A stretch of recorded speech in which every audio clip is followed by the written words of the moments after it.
Yeah, and throughout the quarterfinals, we've seen so much adaptation between group stages and now. What are the bans going to be in this series? Because these teams are even unique to all the other teams you've seen before, already an Ezreal ban. Adaptation's a big point, but I think also these two teams have been pioneers. It was Cloud9 in week 1, really focusing on the range junglers, really playing around Contractz' high damage invading style. And then WE last week, they were the first to bring out the Caitlyn. They were the first to keep pushing it. So lane priority and push priority, I think, will be paramount between these two teams. And I think it's so interesting that Janna and Lulu are not banned, but also that Xiye is banned, because I think something that's been lost with all the priority on Tristana first pick is that you've had Tristana and Xiye both available. So if Cloud9 is going for the Janna, expect them to pick the Lulu as well as a priority pick right here with it. Now, talking about the supports, in particular between these two players, Smoothie, since group stage started, has only played Janna and Lulu, 6 games between the two. There's been 1 turret game for Ben, but otherwise, he's very much on the Janna-Lulu train, so they're actually staying to their previous tendencies and happy to just go with what we imagine will be Janna versus Lulu, but the Soraka's a possibility. We're seeing new ideas with the Lulu available, though. Exactly, and they're deprioritizing the Lulu pick for now because you're never going to pick Janna and Lulu together. And just to speak about the Janna priority, both these teams have been on that train since the play-in stage nearly a month ago. They were really the first when people were still wondering whether or not you had to go with the Janna Lulu bottom lane. They were already doing that, so very comfortable with that strategy. It is surreal, but is it a Caitlyn takeaway here? Caitlyn has been interesting this week. WE were the team that loved to run the Janna Kate. They showed us that first. Cloud9 cribbed the strategy from them and ran with it as well. So it's getting really interesting here, as right now we're just waiting to see, will we have another one of those one-day metas? Will this just be the greatest hits of both these teams in week 2? And I think it is so risky for Cloud9 to pick Caitlyn this early on, because I was expecting it to be matched by a Varus or an Ashe. But what is so bold about what Team WE has now done is they're picking the Kog'Maw right with it. So this is actually the lane that Caitlyn will look to actually be able to bully. And it's just generally so interesting because, again, Mystic is the player for WE. They're looking to just do whatever they can to play around him now, taking a very safe, disengaged jungler. And somehow we've rewinded with WE because we came into Rift Rivals and saw the Kog'Maw first picks coming out from the LPL. Other regions a lot slower to pick up those picks. WE's quintessential comp, the Galio, Jarvan, and Kog'Maw that we actually saw run yesterday by RNG is sort of coming back here, and it could just be frontline with disengage and a Mystic-focused comp, because if we know one thing about Mystic is really the lifeline of Team WE. They play around him, whether it's a Caitlyn or a Kog'Maw, and he'll be a big focus however the draft ends up. And I really want to see how much early game focus gets applied by C9 in these last 2 picks, as well as the bans for Team WE, because one of the things that's so pivotal about the Caitlyn composition is being able to actually bring it home. When C9 did play this in their clinching game against AHQ, they played it with a LeBlanc in the mid lane. Yet to pick a mid laner, will we see it banned by Team WE? Gnar and LeBlanc were C9's 2 solo lanes when they played the Caitlyn last. Certainly been strong here. I like the Jace as well from Cloud9, just taking away probably one of the best solo laners we've seen outside of NA. Obviously a champion that at Worlds I haven't performed too well with, but we'll see what Cloud9 have here for their next one. Is again, we expect bot and jungle focus in the first, but lots of adaptation in the later stages. And they're both priority laners. Jace in the top lane, there are not many matchups that you can really run happily into it. Maokai's the best of the tank matchups, and Lucian blind pick has priority on a lot of lanes. So to me, it's trying to just give coverage for both 957 and Xiye, allow them to opt into what they usually like to go for, the happy wave clear, the tank also, and continue to build around Mystic's Kog'Maw. Yeah, Orianna, I think that's actually triggered by the Lucian ban. Lucian is often a pick into Orianna, and Orianna was one of Jensen's best picks during the regular season in the NALCS summer split. So while I don't necessarily think he was definitely going to go for it, I understand the ban by Team WE. Well, see what Cloud9 take it out of this phase at least. Again, trying to set up now. They have 1 counter pick, but will not get this one, so have to show their hand and impact. Going to keep it safe. It's a big pick for him. I mean, Shen's been banned against him frequently. It's only 1 game in the group stage, but a very memorable one where he specifically won the Cho'Gath versus Shen matchup. Especially early, he was getting a big CS lead. He was taking aggressive trades. Cho'Gath is taken by many teams at that spot. But when you go for the Shen, you free up specifically Contractz, to play a very aggressive invading style. And if he likes the Cho'Gath matchup, he's probably going to get it. And this is an interesting thing because I think both teams, in a sense, are getting what they want. Team WE got the most powerful support by picking blue side. They've also picked tremendous scaling with the Kog'Maw, the Corki, and Cho'Gath and their 3 lanes as carries.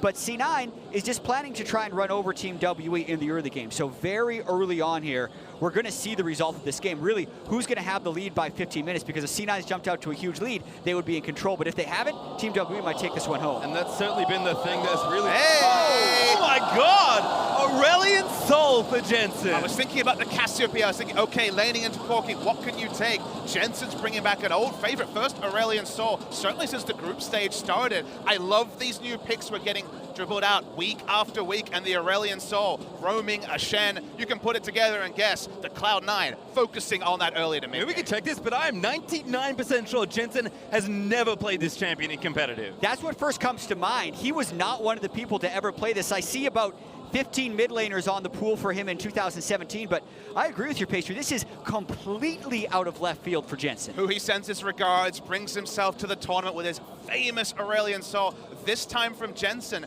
Roaming style from Jensen. He's been playing forward. He's been more of a facilitator. The camp for Jensen's strategy really hasn't been that much on display, especially since the group stage started. And I feel like, specifically with Contractz' mindset, we're getting aggressive for C9. Yeah, full confirmation. This is the first Aurelion Sol game for Jensen. He already did prep some new picks for the World Championship. In the play-in stage, he played Gallium. It's something that people didn't think he'd be able to do. In the past, he has been criticized for not playing some of those supportive mid laners. Now, he's playing everything. This is the roaming champion.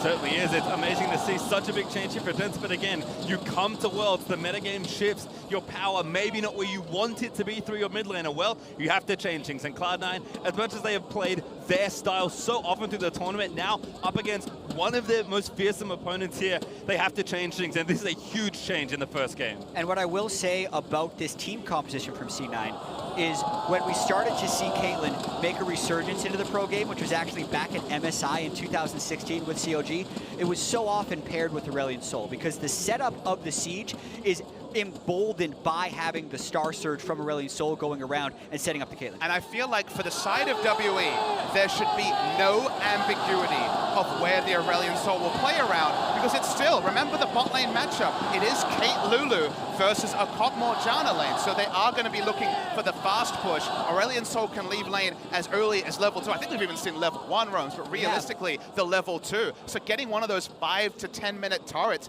is going to be the priority, and C9 are looking to spring WE's own early game priority Caitlyn comp on them, and potentially even better with what Aurelion Sol can uniquely provide. And I do feel like it is so greedy by Team WE, knowing they're going up against the Caitlyn and the Lulu, picking the Kog'Maw, and then also starting with the Relic Shield on that Kog'Maw. So there is an opportunity for C9 to take some huge advantages here, but Team WE got here because of Mystic and because of the way they can play around him. So the confidence is not unfounded. And I love the point that you point out the Relic Shield, because this has not been the standard in quarterfinals. Groups, certainly, but in quarterfinals, Doran's Shield has risen to allow for just maybe a couple more minutes on the turret with more combat stats, with more regen. So going back to Relic Shield is basically saying, hey, we don't respect that you can push your timings as well as this comp may indicate. It has been Cloud9 style, but somehow we've ignored all of what has happened at Worlds. We've gone back to LPLWE in terms of what they want to do, pull it long. But C9, they're pressuring early.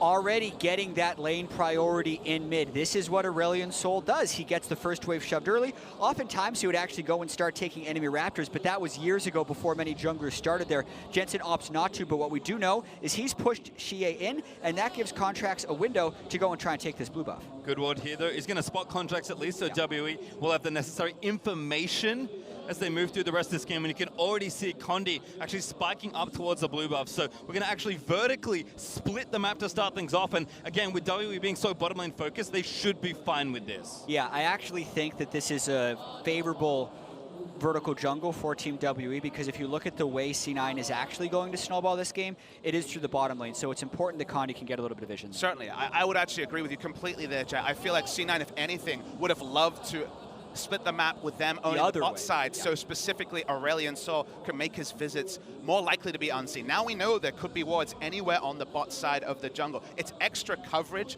for Mystic and Ben, and there's no advantage really to allow Shen to overextend, barring some decent damage trades if he can use aggressively the taunt. But Papasmithy, based on the lack of bot lane control, and when Condi went for the blue buff ward, Sneaky and Smoothie actually fell out of lane. That meant that Condi did not counter jungle blue or any sides there, so he's actually extremely far behind here. Contractz full health, will be able to take Raptors, and then still do a full clear of his blue side. So based on the vertical split, C9 actually wins out huge. They went up, all ends up. It looked like it would be even, but like you say, Jatt, that last bit of execution wasn't there for WWE. They felt the need to pull back. They're going on an information invade. Notice that Condi still is only at 2 buffs, still only level 2.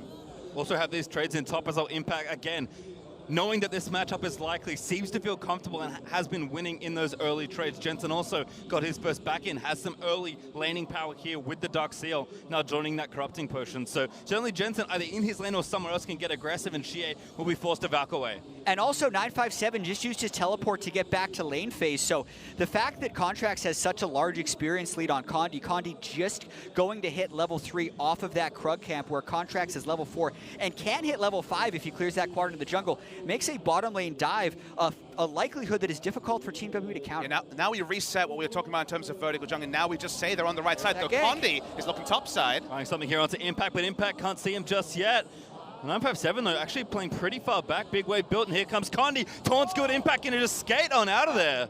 Impact played that so extremely well. It's like he sensed that Gragas was behind him, cheating down, going back and forth, and then taunting immediately before the body slam could hit. I think Condi misplayed that, but it was very well played by Impact. And on the bot side of the map, at the same time, Contractz is junglering bot side. They have no information on where Contractz is, so the minimap tells the real story. We can't see the turret HP on the screen just yet, but you know exactly what game plan they're trying. It's only slowly building, but every time Aurelion Sol goes missing, further action goes bot side. This time, though, the Aurelion Sol's actually top side. Coverage for Impact, TP into WWE also, but actually Impact might be okay. Jensen, he's gonna make it! Maybe in time! 957 goes down. First blood to Impact, and Xiye forced to flash. Does get the counter kill as Jensen now already burned the heal. Might have to flash back towards the turret, is trying to buy a bit more time, and WE, they'll pull away. Condi almost goes down as well. Actually, Jensen still fighting Xiye, but that bad times there, the voice of light. They line up, and Jensen snipes him down. Just hit level 6, popped it out, got the mana for it as well. Things go better than expected, and I think WE was surprised that, sure, they knew Aurelion Sol would leave lane, but going topside, that wasn't the original plan of this draft. The wave pressure for C9 is just overflowing right now. 12 CS lead in the bottom lane, first blood to their top laner, first level 6 onto Jensen. This ends up going horribly wrong, and even while they're threatening this dive, Jensen is 2/3 of the way there. Then a missed and dodged body slam by Impact to extend this play. Yeah, didn't get the flash onto the Cho'Gath. He dies anyway. Xiye looking for the kill, eventually gets it, but because he has the mana up, he's popping the corrupting charge. He's able to get so much more return damage and wait for the 6, because the 6 here was big. Yeah, he needs the mana from the level up as well. Knows he's going to get it on the turret, stays close. Xiye right in the death path of that Aurelion Sol, and that's such a good start for the first time we've ever seen Jensen play the champion. And look, 3 stacks on the Dark Seal. Catalyst already finished. Jensen having everything go his way. And again, the Caitlyn that we talked about to set up this game. We expected both Mystic and Sneaky to play it. Look at the amount of damage that left unattended Sin have been able to do with their duo lane. And that's why originally when we saw vertical jungling be set up by WE bot side, we're like, wait, suddenly now it's overextensions for C9 to make the play. There is some defensive wards. They do see on the bot side, Jensen going for that second roam of the game, but the action, it's all bot side now. Yeah, and they don't even need to dive this turret because Contractz is level 6 against Condi. Even with that first blood assist that Condi was able to help with, he is 800 gold down on Contractz right now. So at least in the first 7 minutes, Cloud9's early game snowball is online, but they must keep this pressure up. And Cloud9 really decide where this game is played. The moment that Aurelion Sol and a level 6 Jarvan enter an area of the map, WE have to be the most defensive, take the longest route possible. They're just on information. It's a human ward here from Condi. Condi's in a smart position, but this can also be a 5-man dive for C9. So Condi will surprise him here, but what does C9 bring? They got Shen as well. Now they know, but here comes Jensen. Sun already lands in. Stage now they're going to be committed. Condi Smoothie flashes out, but Impact follow flashes for the kill. They want everybody. C9 looking for a Jensen, going to tank a few turret hits and Impact. He's going to go in next. Tornado down, Mystic flashes out of the stun, but Ben, not so lucky. Smoothie able to take him down, and they get first turret gold, and Jensen chasing down Mystic. Barrier pop, but that's not enough. 4,000 gold, 8 minutes into the game by C9. When you draft up these early game compositions, this is exactly what you're hoping for. Early game versus scaling is always a seesaw. How much scaling can we take to not get punished by an early game team? When you're looking at the mid lane champion pool from Jensen, if you look historically, you don't give him credit for the Aurelion Sol, but he warps his playstyle. He plays for the team, and it's a bot lane focus for a team where Smoothie is not often named as the primary carry. And this cuts both ways. C9 has done so much to do right here, but Team WE is doing this wrong. They have no TP in top lane, no TP in mid lane. They cannot control the Shen ultimate. They do not have vision of Aurelion Sol. WE has to run. They cannot defend this 5-man dive. It is a fool's errand. Maybe this play works with at least one TP up, but Cho'Gath is 20 seconds away. Corki's nowhere near. They had the double TP in case of this sort of situation, but the proactivity of C9 keeps foxing what the side of WE is trying to defend. And to add insult to injury, Mystic burned his barrier when there was no realistic way of him escaping the Aurelion Sol. It was a heal up, flash up on that guy, and he was never going to outrun the stars. And of course, the thing that kind of ties it all together is that after all of that play, after the first turret, after those kills, after that dive, C9 also got the Drake, which was an Infernal. So now the swap comes from C9. They're going to apply so much pressure with 3 and soon to be 4 if Jensen wants to make it. And this tower will quickly fall. 957 already chunked to 30% And that's health. a lot of poke. He's got flash up, but Contractz could follow with a lot of stuff. Condi's there for the defense. Condi looking to cover. Good rupture actually by 957, clears the wave out. What we need to remember in a game like this is that if no junglers are involved, if it was a 4v4 game, C9 take every objective. The tools aren't there for WE yet to hold things. So it's all about Condi anticipating the play, being there first, and even delaying turrets going down, because he can show himself, but he can't actually have kill pressure. So it's delaying the clock, but delaying the clock is really what they opted into the moment they cemented Kog'Maw Janna as their bot lane.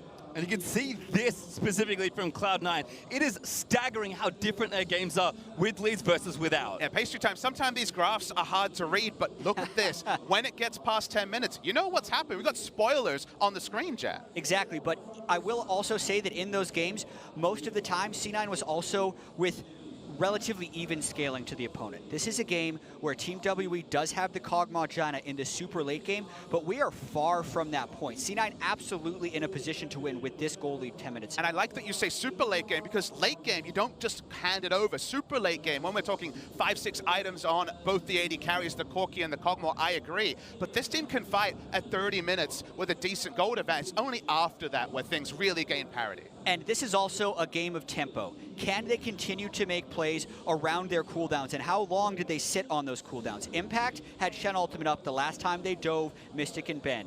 It's back up again. He's waited the 180 seconds. There's also a control ward behind C9 in that top lane. But the question is, can WE even think about making an aggressive play? I say no, because they are too far behind at this point. They're up against a BF Sword Caitlyn, an 11, like what was that, a 9-minute Ardent Sensor by Smoothie, and the Shen ultimate is back up. I mean, they just don't have the information. It'd be a shot in the dark, but they drafted themselves a sort of comp that can't put a spotlight anywhere. The vertical jungling ended.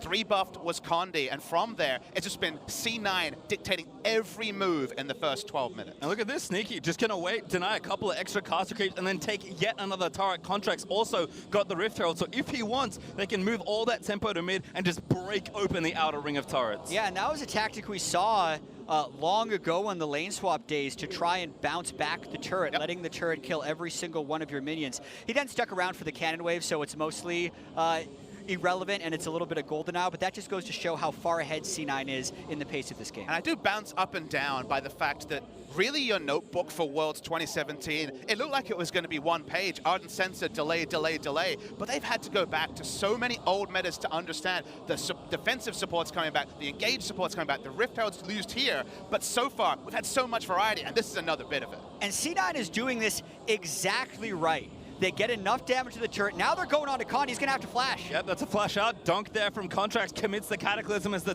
turret does fall in C9's favor. Shelly will keep going for a little while longer, but Xiye and his fresh Trinity Force going to keep that one down. And the minimap tells a story that no previous WE game since group stages has told.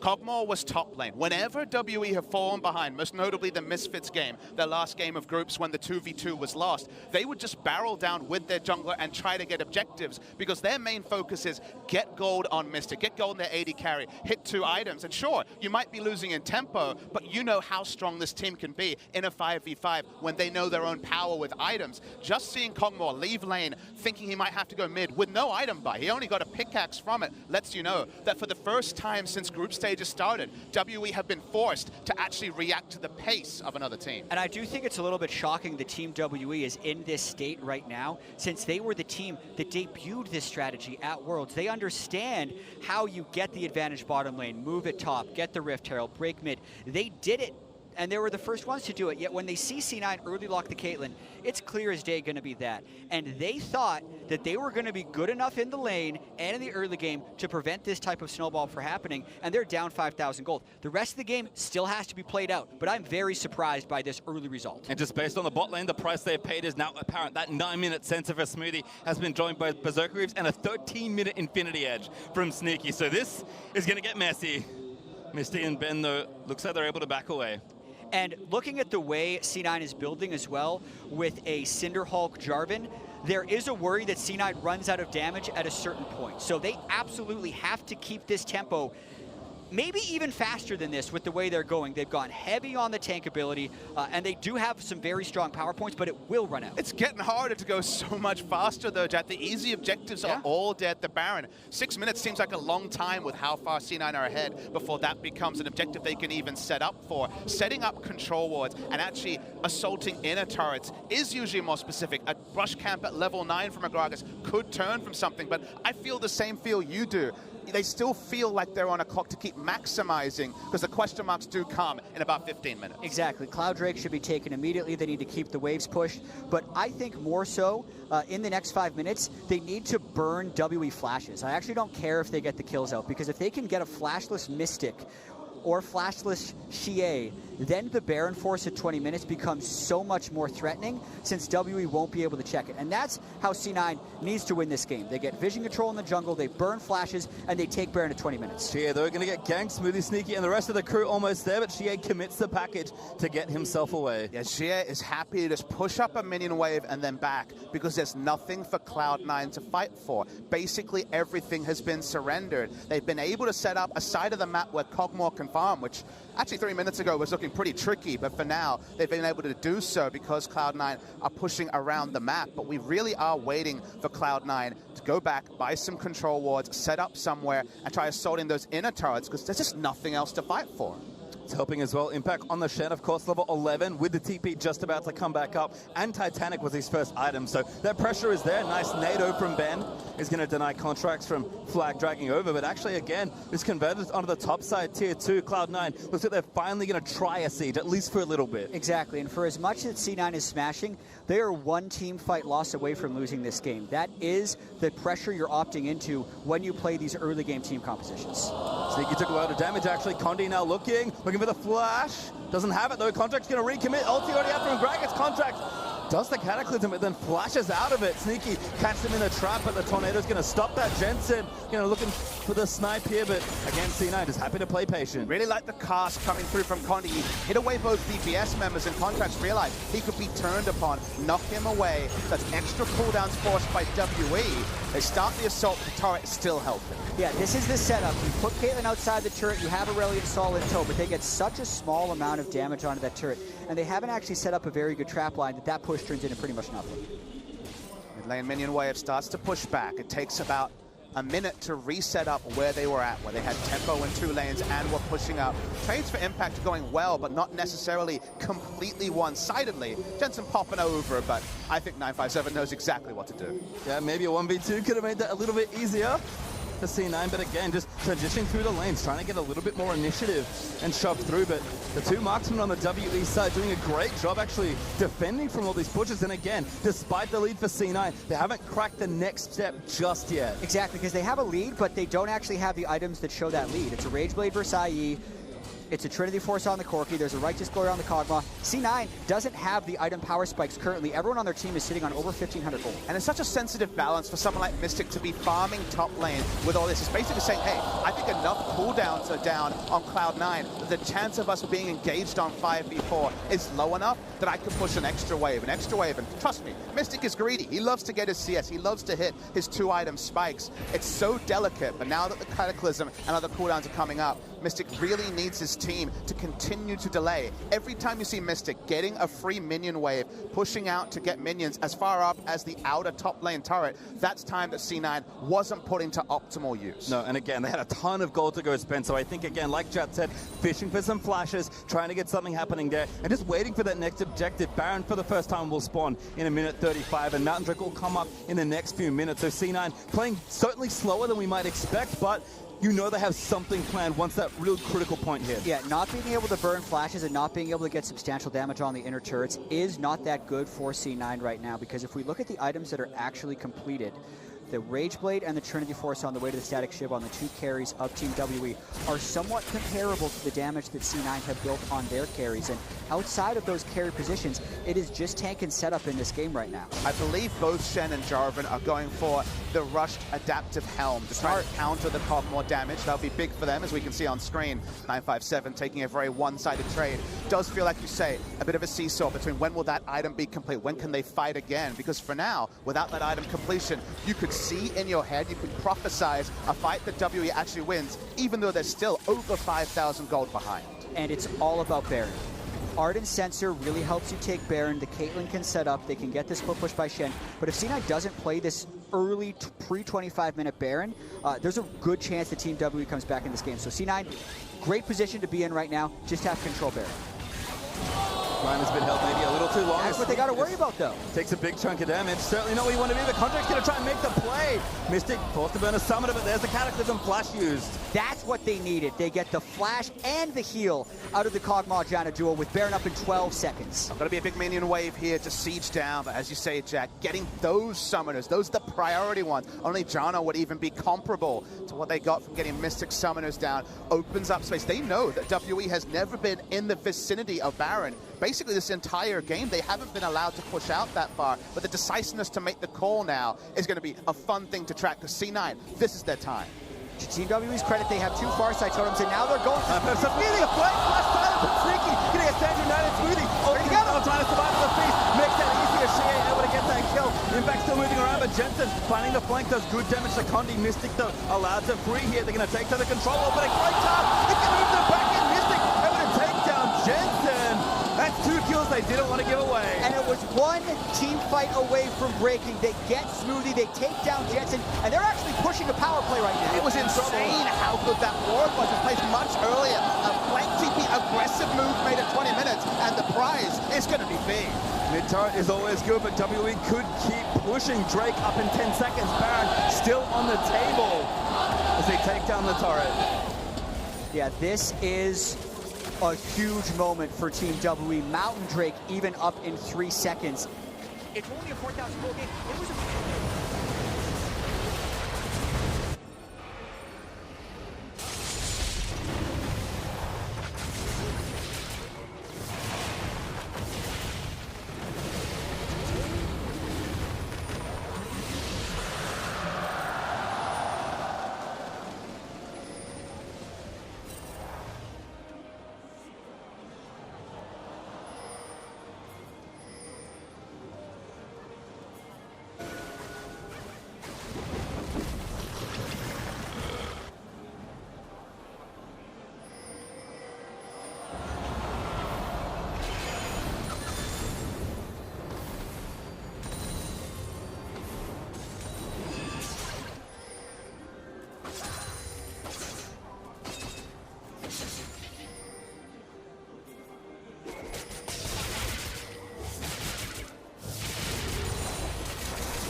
The 5,000 gold is not quite there, but it's close. Exactly, the lead has actually stayed about the same for Cloud9, but the precious time that WE have bought is likely worth a lot more than that. Cog still scaling up now with 2 items completed. C9's carries finally completing their next few items, but they lost the last streak. The Mountain went to WE, and again, all that work they did to get vision around the Baron, they have to do again. And Ben hasn't been threatened, which is a big thing right here. The Janna at level 10, even with the Ardent Sensor on top of the 2-item Kog'Maw, is a huge power point for Team W to play around, especially with that red buff. So C9's going to move towards Baron here because they have to control this, but it's actually really difficult for them to secure it at this point. And it took a wayward path, but WE are at item timings they are familiar with. It's 2-item Kog'Maw.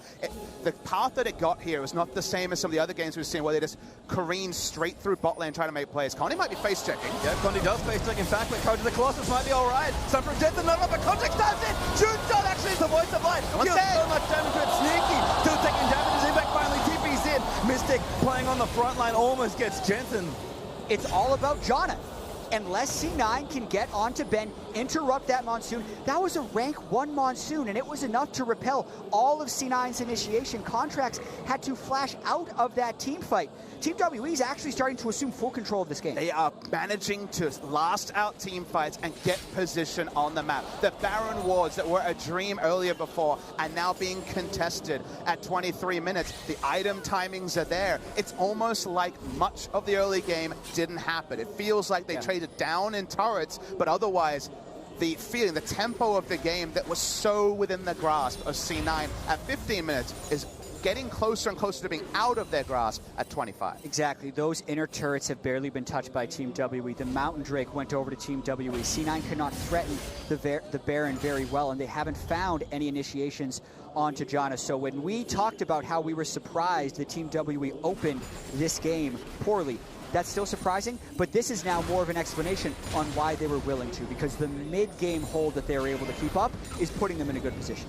And again, we're kind of still in a holding pattern here for this game. C9 are continuing to get gold and keep control of the map, but again, we have to look once back towards the Baron. Contractz takes out the speed shrine, might even hit the bloom here, as C9 do have decent neutral vision along the river specifically, but you'd think with all this map pressure they've been able to open up more, but WE's defense has been so good. But you can see also here the map pressure they had, 2 lanes at the inner turrets and mid lane equalizing is gone. It's a lot more even now, so the thoughts of rushing down a Baron are gone. The setups need to be so much more precise. We saw yesterday big Baron steals. That becomes possible now, where before there was no way for Condi to even get ranged to contest that objective. 20 minutes hit, the Baron spawns. We see the amazing defensive setups of WE and even a proactive play, and now things are much more within their hold. And C9 definitely do look out of sorts. When they've made their Jarvan initiations, they haven't been a 5-man team, they haven't had their damage and range, and they haven't found flanking positions. Even Impact down in that bottom lane, now that both of their tank line does have the adaptive helm, is not winning that 1v1 against 957 to give them a teleport or global advantage. So none of the things that they need to play around to win are happening, and this gold graph has now looked like no other that we've seen from C9 so far. Xiye actually just going to gank down here and lock up as good as the silence hits as well. Impact forced to flash as Jensen going to try and turn it back around, but doesn't ride the stun all the way in. 957 not even clipped. Remember that both teleports are available. We saw C9 on the minimap pushing around Baron, but Aurelion Sol is here. WE have the ability to react to the Baron faster, so not actually going to be a reasonable start there for C9. Yeah, and the tank Jarvan plus the Caitlyn and Lulu do not kill that fast enough. I do think that if C9 is going to execute this, you actually wanted the Warrior Jarvan to smash that game, one-shot the Kog'Maw before they could get their defensive items up, because it's starting to look like Team WE have their defensive options in place, and it's just a matter of extending this game to 40 minutes where they can win the team fights for free. Well, certainly things looking good for WE, but Cloud9 continuing to fight. Sneaky going to go back, and we also have another Infernal Drake to fight for in 45 seconds. Again, C9 getting stronger, but it just feels like WE scaled that touch better. And again, without that additional pressure being able to be applied, yes, the gold lead's still in favor of C9, but you equalize those turrets and that gold lead almost cuts in half. And I'm sure the viewers at home can appreciate how delicate a game like this was, because Cloud9 did so much right in the early game. They were given the sort of draft you wouldn't have expected, given that WE's lane priority strats with Caitlyn, they were the first to show that halfway through week 2. They pushed to a point, but it almost felt like they entered the exam answered all the questions and looked at the clock and said, wow, like we're a bit early here. Like it feels like we got all this extra time. What's going on?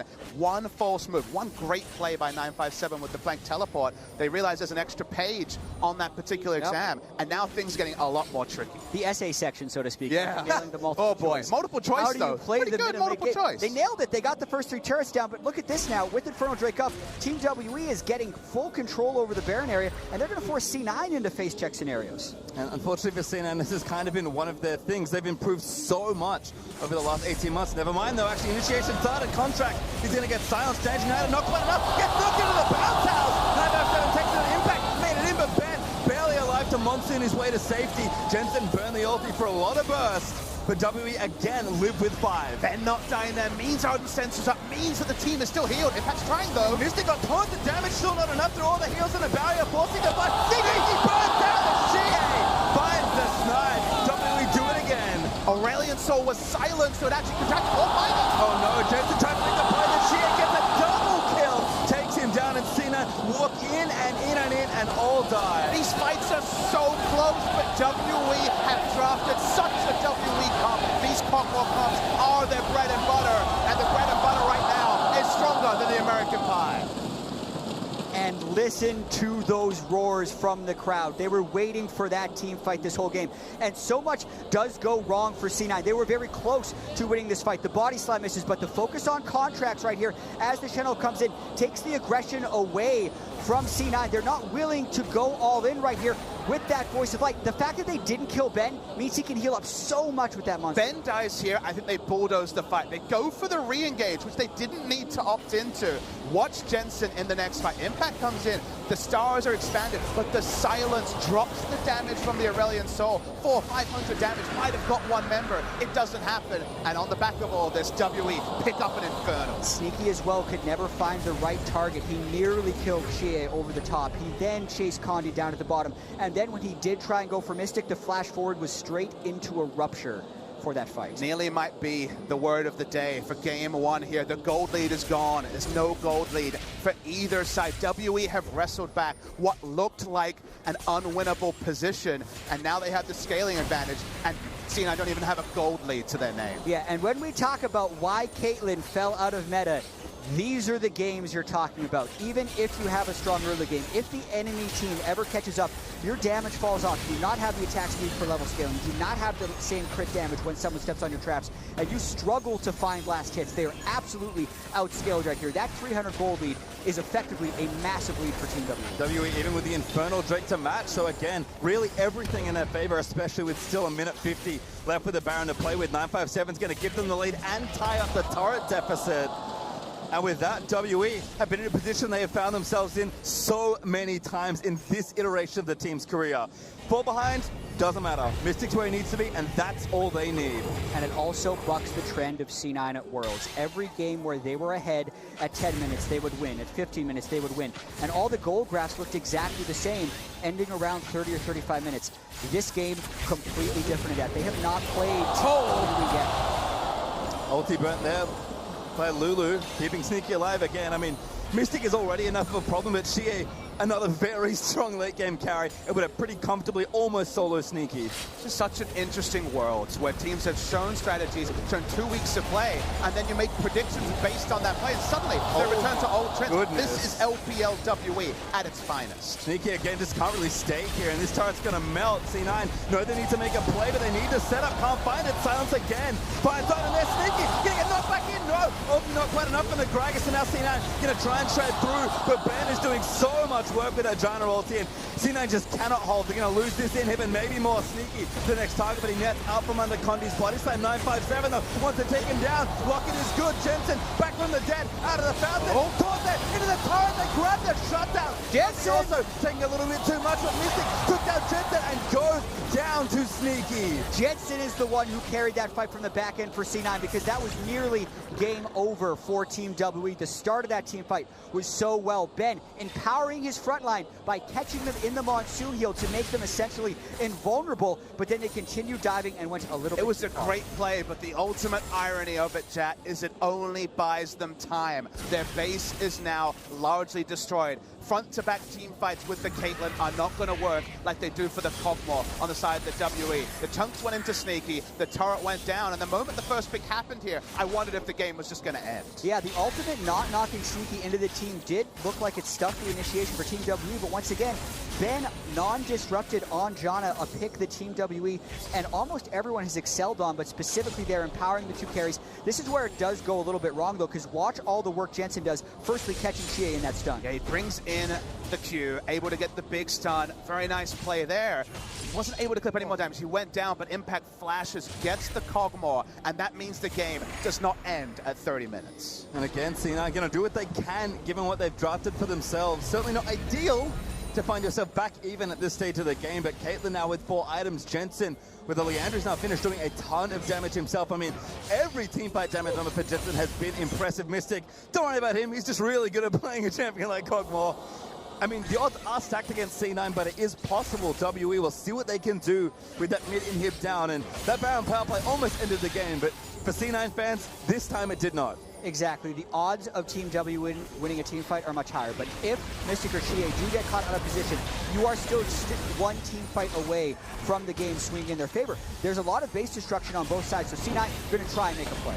Trying to get a bit aggressive. Jensen trying to build a big stun to zone them off this turret, but the siege will continue. C9 able to siege because they aggressively pushed out mid lane, even against Supers. They have a time, but it is a bit of a clock here. They should get the inner bot lane turret, but anymore, it's looking impossible. 957 also coming down, guiding the wave in towards mid. Sin and actually have to exit carefully here.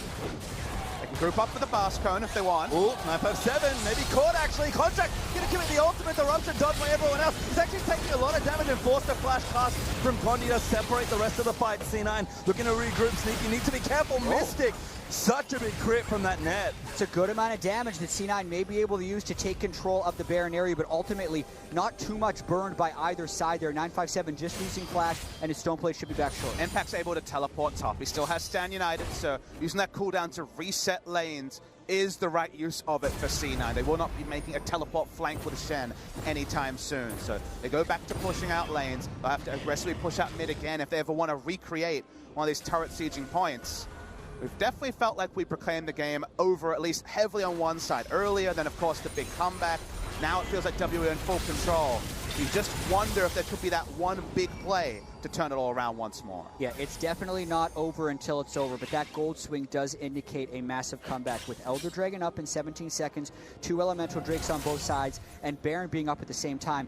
It is a lot about playmaking and who can get the right initiation, because even when Team W was down 6,000 gold, it was the fact that they got a numbers advantage in a team fight, and that's what C9 needs to try and orchestrate here, because if they fight even numbers against Team WE, they most likely lose. Buying time for Impact, though, does take another turret, so at least space and pressure being applied by Impact is even moving closer towards the inhibitor turret. Wave's already there. Impact going to force the question now on WE. Mid lane control is so important. They have the package on the Corki as well for a little bit longer. They're just going to push up here, and now they're forcing the fight. Xiye looks pretty one. Sneaky with the stance. Now it's going to keep him alive. Contractz finds the dunk of the rupture. Tag Sneaky. Now again, Condi going to get locked in. Impact following through with the taunt. Maybe got a little too fast. Spirit's Refuge. Nice as well from Impact and Mystic. Moving forward, but the W's going to wear off eventually. And now Contractz, beautiful tornado, stuffs the re-engage. WE needed to fight to draw out the ult. They do. They look for more. Can't get it. It ends up very even, but now you don't have to Stand United if you're C9. And Ben's Janna has been stellar. He saved all of his major cooldowns still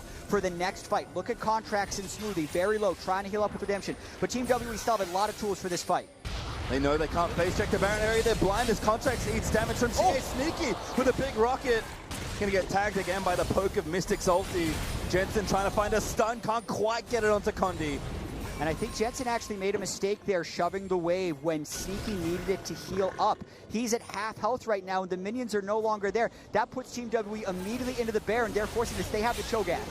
Sneaky again moved up, the Baron already down. Good beast there from 957. Impact into the backline of C9 trying to play this. Jensen knocked up by the rupture. Silence not going to quite follow. Mystic kept back by the voice of light. Frontline holding though for WE. And no real initiation here. Cask is down. WE are all about walking up to an objective, having the tanks in the front, and using their double AD carries to park them down. We're actually seeing C9 make a straight translation to Elder. They're trying to rush this. They might be able to get there. Double TP is on Team WE. 957 rushing in. It doesn't have ulti though. 957 just going to play interference. Robster, can he tag it? No. Sneaky last hits the Elder Dragon. And it's all about the recall game right now. No empowered recalls on C9. They need to get back to base to defend against this Baroned up Team WE. What we can say about C9, through all that craziness, even with the compositional advantage from WE around the Baron, to their credit, C9 had both their side waves pushed out in a massive fashion. Look at this huge grouped wave on your screen, and top lane was similar. WE did not have minions working with them while they were making that Baron hold, and even with all what we've said so far, at least C9 set up to mean that we're still within one team fight on either side of the game perhaps ending. Yeah, and so much of Team WE is into Mystic, but that is also because Ben has done such a great job supporting him. Through the group stage, you can see a stark difference in these teams' damage distribution. So much has come out of Contractz in the group stage, but that's different this game as he went full tank Jarvan. He also had the gold lead that a Warrior Jarvan could have been arguable for the early game.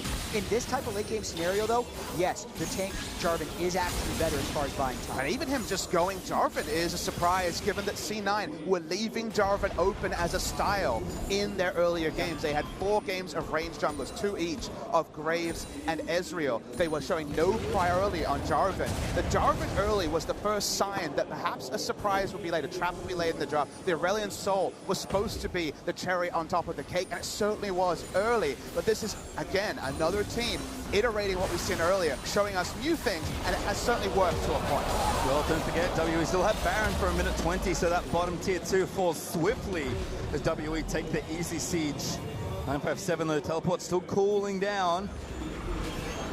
And Infinity Edge just completed by Mystic, now stacking crit to go with all of his on-hit damage from the Rage Blade and the Blade of the Ruined King. So an even larger threat than he was before. And the word even does not describe how the frontline battles will go in this particular next fight, though, because the armor stacking has not happened from C9, understandably. Right, going for a contract, splashes in. Impact also getting ported through. Condi maybe in trouble with the rest of WE are here. Condi eating down the Impact force back on the team.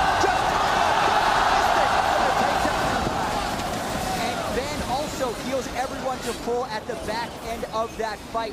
Contractz probably flashing a little bit too early. You have to be able to trap Xiye in either the Cataclysm or in range for the Shen top if you're going to make that. 957 wasn't there. They did not feel that they could win a true 5v5, but they can't even burst down one member before the massive dinosaur regroups. And now once again, WE going to take at minimum an inhibitor. They're going to be sniffing for the end. They still have the Baron buff for one more wave if they decided to go in for it. Well, tagged there by Jensen onto 957, but again, he takes almost no damage, and the Warmocks will erase all that very quickly as well. WE just retake the mid inhib, and now surfing towards this bot lane are going to maybe look for another turret. Again, Impact dead, but 10 seconds till we back. A second inhibitor will be really big for WE because the sort of stand we saw from C9 around Baron was only possible with 2 lanes pushing against 2 super minion waves. That'll be really hard to do. Sneaky in trouble with trying to heal back up with the Ardent Sensor, kiting around a lot of that. CC actually in 957, maybe in trouble. CC, don't stop it! Goes down to Sneaky. Actually used it and still died, just not enough there for 957. Only going to lead to a disengage. It was a lot of damage. They surprised them, but only leads to a disengage from WE. Doesn't lead to a proactive play. What is the correct proactive play? Pushing top lane. That's the only one that's really clear right now, is the objectives. They're not on the rift. I will say one thing that is helping C9's front line is the double copies of the Gargoyle Stoneplate with the Locket of the Iron Solari. That's a temporary 1,500 or so health shield that they can trigger in these team fights whenever Mystic is pressing W to go for that huge amount of damage. And when you made that analogy earlier about C9 Papasmithy, about nailing the multiple choice, maybe the middle of the test was the short answer. And they're doing a pretty decent job on the essay portion because team comp-wise, they shouldn't actually be staying in this game. And if this game had ended at 32 minutes where it looked like W would roll through, you would wonder what C9 came away with from this game. But the fact that it's been extended, the fact that C9 has showed excellent play, almost against the odds in the late game, just serves as a taster for what the rest of this series could be. C9 had a wonderful early game. WE's defense defense, it seemed like it was unnecessarily risky with their draft, but it still was impressively done. You're going to see the replay here. 957 just opposite to too much damage in the trap as well. Yeah, and Condi was also at about half health, not willing to pull the trigger on a full engage, which allows C9 to step up. A little bit of the protection is coming through from Jensen, and they're trying to get all the possible damage they can out of this. They've actually built the Zeke's Convergence on Lulu, which, when I run the math on this item, is pretty good into the very late game, because it's a multiplier of about 25% more overall damage since it's deferred over 2 seconds for a max item. And I want to talk about the itemization a little bit from Mystic. We said before, IE complete. Remember that a lot of these builds were Wit's End, very on-hit focused, a Frozen Mallet. He went Infinity Edge, Blade of the Ruin King the moment he saw the double adaptive health. Sneaky taking a lot of damage from Xiye again. Using that package, Locket forced out. That's Contractz that used Tears. But Impact holds his ultimate, and Sneaky should be able to heal up as long as Smoothie's next to him applying no shields. Yeah, that matchup was just stacking not on Sneaky, so he dies real fast. I had to cut my point there, but he had to vary his damage profile here on Mystic, so he just didn't get completely answered, specifically by magic resist stacking, and especially the adaptive health. Well, C9, hold on. Sneaky stays alive. There's a very big Cho'Gath. Gonna wander down towards Impact, who's trying to get the pressure started again. This time in the bot lane. Impact does need to keep doing this because, again, C9, we talked about pure 5v5 is not going to look too good for them. So optimally, Impact is out applying pressure on the side lanes, and C9 can either force something or try and seesaw the map pressure. But with Baron back in 20 seconds, another big point of tension is bubbling. Yeah, with the package up, you're wondering if Team WE is going to be willing to go for the engage, because as much as we talk about C9 not threatening Team WE hasn't threatened C9 that much in the last 15 minutes or so either. They don't really have engage. You know, that is something they are lacking. They have great siege setup. They can win most 5v5 fights when they're enacted on even territory, but C9 just saying no even fights. Sneaky again. Yeah, Xiye holds the package zone. Sneaky healing back up. Have to kill AD carries completely. That's kind of the rule this metagame. It's hard with a Janna and Lulu, let me tell you. And it's the Blade of the Ruin King that's also sustaining Sneaky so much. Building that against the Warmog's Cho'Gath is helping his damage profile quite a bit. Well, inside track for WE onto the mid inhibitor, and it is down for now, but again, Super's riding in, might threaten the Nexus turret. C9 gonna take the long way around, maybe. This could be a big point of conflict. Team W want this control so that they can then cheat towards the Baron, but C9 don't want to let him Condi out. split onto Sneaky, moves it back into the team, and the Wild Growth is burnt down now. 957 the target, but Mystic is unleashing hell. Again, WE now actually on the wrong side, but Impact took too much damage there. C9 don't really have cooldowns. Yeah, track them on both sides. Stand United wasn't used. Ben has his ultimate, just redemption to heal everyone to full. Ironically, it's benefiting Sneaky to have a Raptor camp to lifesteal up. He gets back to full health. Only Mikhail's of the actives is available for the supports. If there was some way to heal the C9 front line, they would be more confident about this play, but they're going on Baron regardless. They're going to force here. They kind of have to. They do get damage on the 957. Sneaky going to dodge that next Rupture, but Xiye so threatening even without the package. The front line's just too unhealthy. Sneaky gets knocked up, but he's going to get away. Ben gets tagged for a shot. In here back up, that might buy some time, but WE's top lane, side lane also working in their favor. Impact is back to full health, in base, waiting for the Stand United option. Creeps in the top lane in the minimap are hitting down the end of turret. Yeah, and that's where C9 want to cheat. They actually want to clear that mini wave. That turret's most likely dead. That's why Impact is on the way. Contractz, though, still very low. Very unsafe as Sneaky keeps taking pot shots from the Corki. C9 forced to see Baron control. Condi even looking for the flank here. Not going to land it, Sneaky. Be careful! Contractz doesn't quite get the knocker, but there's the stage and the Wild Growth again. 9 seconds the target, Mystic, and Condi almost go down. Jensen did so much damage with his ultimate. This is where not opting for Warmogs and instead going for Stoneplate Locket is actually hurting C9 because Contractz has not been able to heal up as many other Warmogs tanks would. Meanwhile, Ben did heal fairly substantially with the ultimate, and 957 has the Warmogs. It's lose-lose here, but it's so low, or it's on base. Jensen not here, Contractz maybe can find a miracle steal. Doesn't get it, Beast is good, but he flashes out to safety. Now Impact trying to take the brunt of the damage. Xiye moves back in. He's dead! Taken down by Contractz. 5v4 for C9, but Baron went to WE. What a big mistake by Xiye. They play around Baron for 8 minutes, and he just steps forward to get rid of the next 60 seconds of that power. Just like C9 at 15 minutes, WE held all the cards at 46 minutes. Not even about the comp, it's where they had the minion wave at. Jensen had recalled, wasn't even there for the Baron take because he needed to answer the minion wave. He quickly had to veer over. It was the right decision to start Baron. They secure it, and then Xiye getting just slightly over eager changes everything. Contractz tried, but he was not going to get it over. Exactly. It was a 4v5, and the Smite and Feast were actually comboed properly from Team W, but then he Valks forward way ahead of his team. Insult plus injury there. That was bad news for Xiye. But again, almost back out. 10 seconds left for the Elder Dragon spawning in 15. Cloud9, it's their turn to try and play proactive. Yeah, and I think C9 is going to force right around the Elder Dragon, maybe try to get some poke down right now. Doesn't it? Does have TP, but yes, still dead. Now back alive.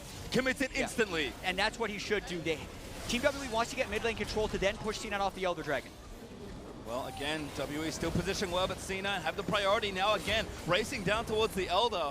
But this will be risky if they go for it. They're going to rush it, and it could cost them inhibitors or the game if they don't get this. Notice there are no summoners on the initiators, but summoners on all the carries. It's so difficult to pull the engaged condi once. 957 can't get in. Elder Dragon over to C9. Impact over to Toll it up. They're going to try and burn down the front line with the Elder Dragon buff. Sneaky going for the damage drop. Mystic is positioned well. It's so tight as a redemption. But oh my god, that damage. Voice of Light flashed out of by Mystic. Contractz though still going, looks to dunk Xiye, almost goes down, but he flashes out of the way. A lot of indecision by Team WE right there. They didn't know if they wanted to commit to inhibitors or fight at the Elder Dragon, and then they end up picking a fight against an Elder Dragon C9 team who burns multiple summoners on Team WE and now push because the inhibitor had respawned, there wasn't even minions pushing in. The minion wave's here for Cloud9. They're the ones trying to get their first base turret of the game. Time to bust through there for C9 perhaps. Kind of wears out. Big sideline pressure from WE, maybe preventing a potential siege, so the tension barely dissipates off of Summoner's Rift. C9, they'll reset. What if I told you that at Worlds 2017, WE would get heavily beaten in the early game? They actually have the fastest average game time at this tournament at 31 minutes. They were the ones that delayed the Caitlyn, the Caitlyn strategy. C9 were number 2, and using their own strategy, used it against them. WE got what they have so many times in the LPL. They made the defense even with a very greedy Kog'Maw Janna draft, but yet in the late game, where it feels like the deck was stacked for WE, C9 is outthinking them, and in some places, outfighting them. And Papasmithy, we've had this conversation throughout the quarterfinals. I'd say that it's not realistic. Just like I would say Samsung 3-0ing Guangzhou was unrealistic, or that Misfits taking SKT to the brink 2 days ago would have been unrealistic. But so many things have defied expectations here at the World Championship, including the seesaw of this game for the reasons you mentioned. The scriptwriter needs a raise, what I'm hearing from all of this. I'll let him know as Baron is spawning in C9. Actually still have about a quarter of the duration on that Elder Dragon left. Sorry, that was the Baron buff wearing off. We'll get back to where we're going. But C9 again could still maybe make a fight happen with this buff. The likely result is, again, we go for a full reset and wait for the objectives to spawn or for the next fight to happen. And what I do find really interesting about this damage profile for Mystic is he's gone for the crit build, but Kog'Maw doesn't have space in his build for Last Whispers. So yes, he was diversifying his damage profile, but as far as 6-item builds go, this one isn't that great. I think it's just a simple point right there. If you diversify your profile, you don't do either thing as well as if you fully committed to it. He certainly can't sell the boots with Lulu movement speed. I mean, 2 crits coming through from Sneaky kills him, so he is caught between 2 masters with the build. And Sneaky has done that, like you mentioned or alluded to there. 6 items fully, no boots needed for him. As Jensen, again, eats a lot of poke. He's not particularly tanky as the Banshee's Veil gets stripped away by the living artillery.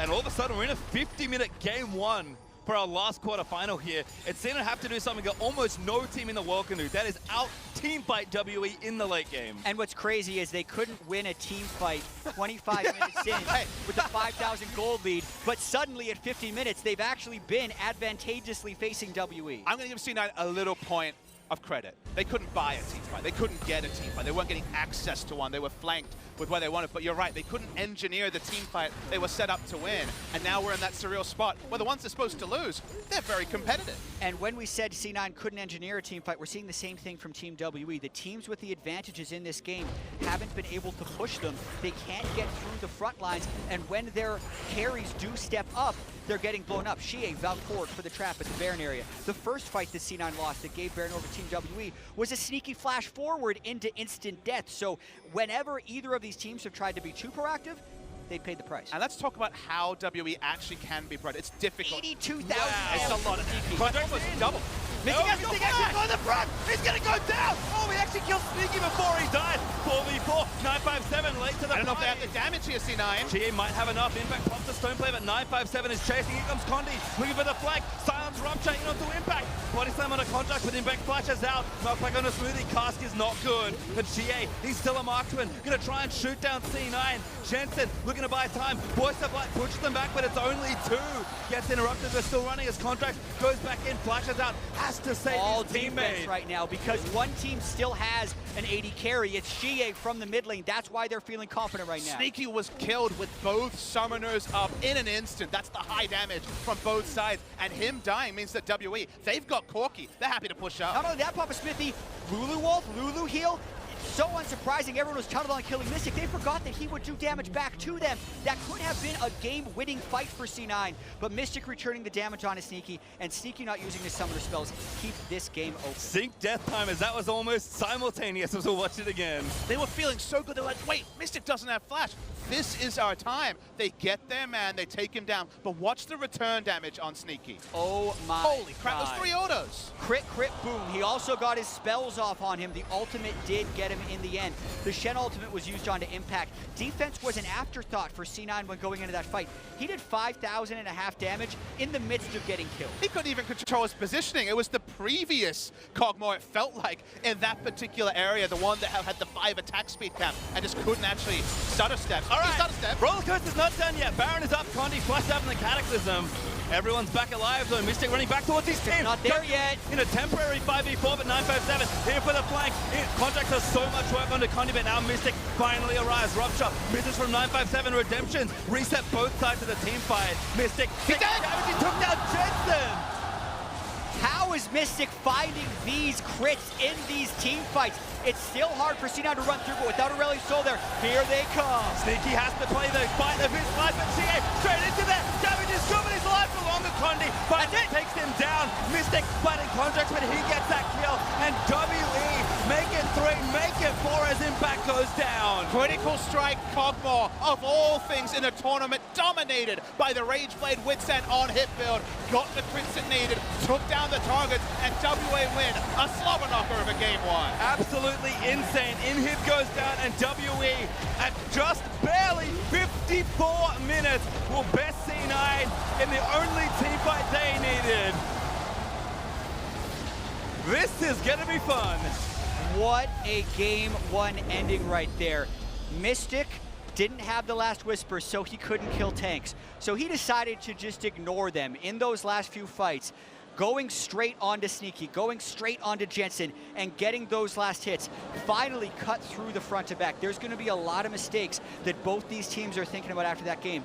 Team WE, despite the exuberance of the crowd, are not happy about the way that game played out. And neither is C9, because C9 was in a position to win after 6 minutes, and then 54 minutes later are the losers. Our preparation for this series told us that a lot of these teams, these 2 teams, had a lot of overlapping strengths in the early game with how they were playing the game. High tempo, fastest average game time, and yet we didn't get it what we expected. We saw C9 go so early game focused, get the maximum from it. WE bring back their style, delay the game to a point, but the mistakes after that were very, very surprising from both sides. I think chiefly with WE, who were in control of this game for what, 30 minutes, at least where the draft and the power spikes had led, and yet it took basically 1 fight to decide it all. Yeah, and if you're looking at Sneaky and the damage he was dealing in that game, it was absolutely insane. But the unlucky thing there was he had a great game highlighted by 2 really big mistakes. The flash forward in the Baron fight and not using summoner spells when they pick Mystic. Because if those 2 things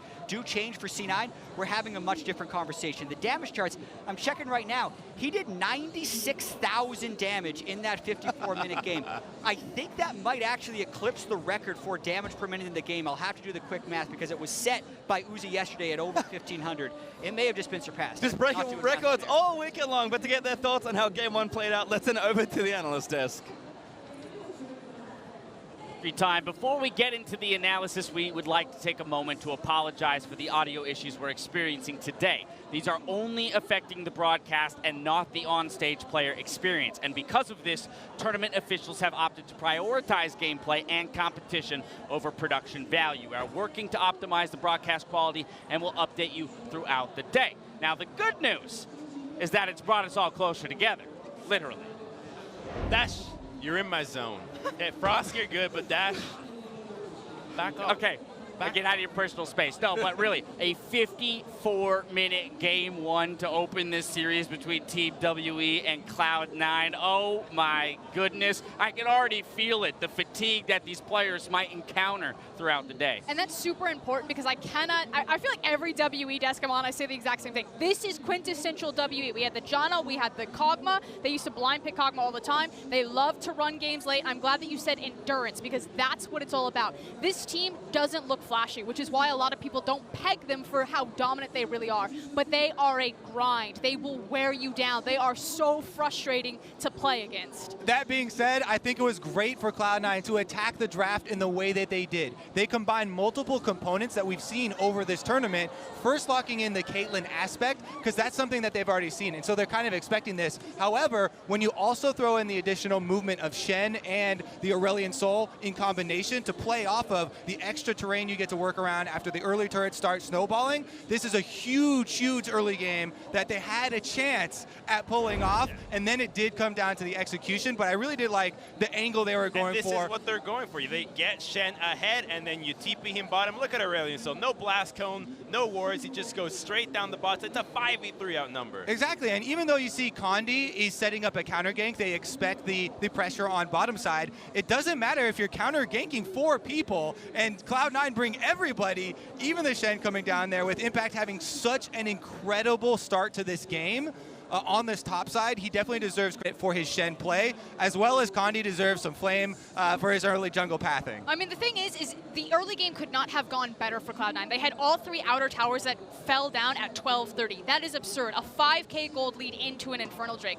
My issue is that I feel like everything else. No, the misexecution. Like the thing is they misexecuted on their composition, and they're gonna change it when they shouldn't. Like, just stick with this composition. Aurelion Sol is never played in the LPL. We already saw Team WE like really start to struggle with it, and I feel like Cloud9 are going to take a step back and try to change it up when they should actually just hit them with the same punch. Oh, they can try that punch, but that seemed like some broken fingers in there. I mean, the misexecution was the name for Cloud9 this entire game.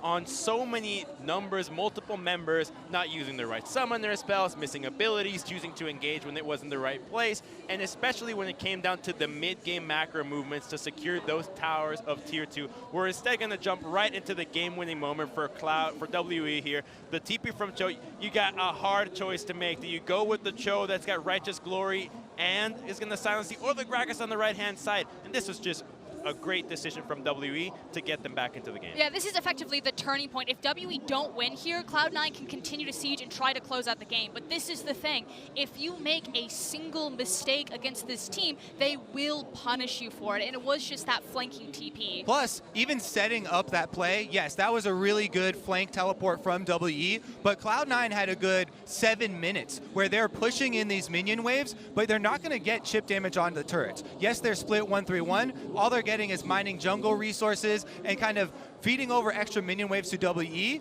They could still play with the strengths of Aurelion Sol and Shen. You have Shen push up the minion wave, Aurelion Sol push up the minion wave, then move up to the Caitlyn wave where you have traps set up for the turret to actually crack the secondary turrets. That's where they kind of stalled out the game and gave that opening to WE. A big part of that is vision denial. It wasn't that apparent for Cloud9 here because you need that to let WE play in the dark. If they have to play in the dark, they're constantly guessing, where is Cloud9 going to go? You set up that vision between 2 towers, and you go back and forth, chip, chip, chip, here and there. You set up the trap line. That never happened. The trap placement this game was awful, especially when it came down to the turrets. It's also the fact that you have the Shen, you have the Aurelion Sol. If you can deny that vision, Cho'Gath is always going to be locked into that side lane, and he's the guy that needs to check into those dark spots to create safety or opportunities for WE to make a play like that.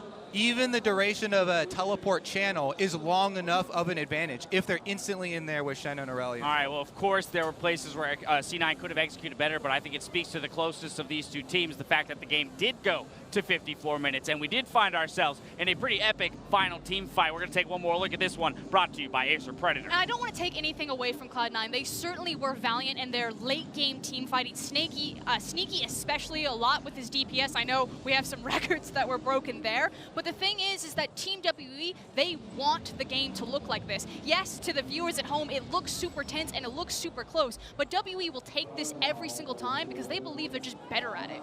Especially because of the comp that they have as well. If you're the one piloting the extra Infinity Edge carry here in these late game team fights, then they definitely want them to be more structured like this. That's why we continually saw Cloud9 just try and initiate whenever they saw someone. They knew they had to use that element of surprise if they were going to try and pull out one of these late game fights. And as we watch the rest of this fight play out, Frost, you kind of touched on it real briefly. We do have to recognize that once again, in a loss, interestingly enough, we have another world's record being set. This one by Sneaky on that Caitlyn for DPN. 1,781 damage per minute out of that Caitlyn. Of course, they were indexing into him being able to carry all of those team fights. Yeah, I mean, you're whacking Show and Gragas every time. Your numbers are going to be absolutely insane, but when you look at the share between the carries, it evens out. Now, you said you don't want to see Cloud9 necessarily abandon this strategy. Let's focus in on Game 2 here. They've elected to move to blue side, so having taken the loss on red, they are going to swap over to blue. What are our thoughts here? Is it even possible to run back the same composition now that they're on the other side of the draft? I would love them to do that because knowing Team WE, they're a very arrogant team. Like, you see this all the time with their farming. They'll overreach, like, I get 2 more waves. Like, I'll overextend, that's totally fine. We can take this to late game, give them our towers, that's great. And the thing is WE will now look at this composition and say, like, give Cloud9 the early game. We can beat them. Cloud9, it just came down to you. It had nothing to do with WE. Play the exact same composition. Siege them up and shut them down this time. And for WE on the other side, I think they're fine with this. Even though the early deficit was pretty damn big, you got Corki, you got the picks that you wanted. All you have to do is just look for the opportunities that Cloud9 would look to shake up and improve on, and then you can just say, hey, if we're fine winning every game at 50 minutes, a win's a win. I definitely do not want Cloud9 to run a weakened version of a comp like that. That is one of the biggest pitfalls, that if they wanted to keep up with the similar strategy, but still wanted to like limp through with a couple of bans that were targeted at it, I think that would be the mistake. So if they see that coming, then they should definitely pivot. Alrighty, well, Team WE struck the first blow, but that was just Game 1. Cloud9 get their chance to bite back after the break. Stick with us.